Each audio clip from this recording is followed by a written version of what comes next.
là, c'est grâce à Eric, et je serai toujours, Eric, et je le dis publiquement, un soutien fidèle et constant derrière toi. Alors, avec toi et derrière toi.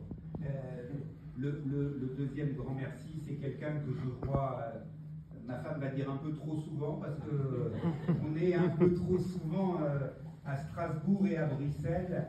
C'est le général de l'exercice du mandat qu'il porte depuis le mois de juillet maintenant, puisque c'est un élu des élections européennes de ce soir du 9 juin, qui ne restera pas dans l'histoire comme celui de votre élection, hélas, mais comme celui de la dissolution et de bien des aventures négatives pour notre pays, dans les mains de l'aventurier qui nous dirige depuis 2017, qui a joué une fois de plus aux apprentis sorciers avec le destin de notre pays.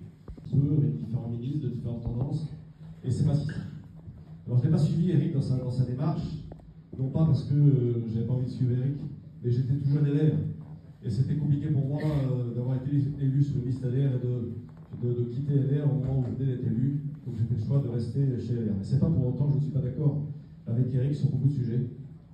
Et je pense qu'on a tous les deux, et avec Laurent c'est la même chose, et avec notre député local également, c'est d'avoir une droite forte et puissante en France qui porte les valeurs de la droite. Quelles sont-elles ces valeurs de la droite? Elles sont des valeurs de travail, d'ordre, de responsabilité. C'est ça la droite. Et je crois que notre pays en aurait bien besoin. Alors après, bien sûr, il y a des questions de chapelle. On n'a pas, on est incapable de produire plus. On avait promis aux Ukrainiens 1 million de buts de 155 mm. On en a fourni 500 000 parce qu'on n'est pas capable d'en fabriquer plus. Et quand on a un président de la République qui dit on est passé en économie de guerre, tout ça c'est de la foutaise. On n'est pas du tout passé en économie de guerre. Les Russes sont passés en économie de guerre. C'est-à-dire que toute leur industrie est dédiée à l'armement, aux munitions, aux chars. La France aujourd'hui dispose de 220 chars nucléaires. À la fin de la loi de programmation militaire, qui est pourtant augmentée, on n'aura plus que 200. On aura moins de frégates, on aura moins d'avions de chasse. D'abord, on va donner des Mirage 2000 qui sont aujourd'hui dans l'armée de la française, qui vont être donnés aux Ukrainiens, et ils ne vont pas être remplacés, ces avions. Donc en fait, on voit bien derrière que l'Europe, si l'Europe ne se réveille pas, l'Europe disparaîtra.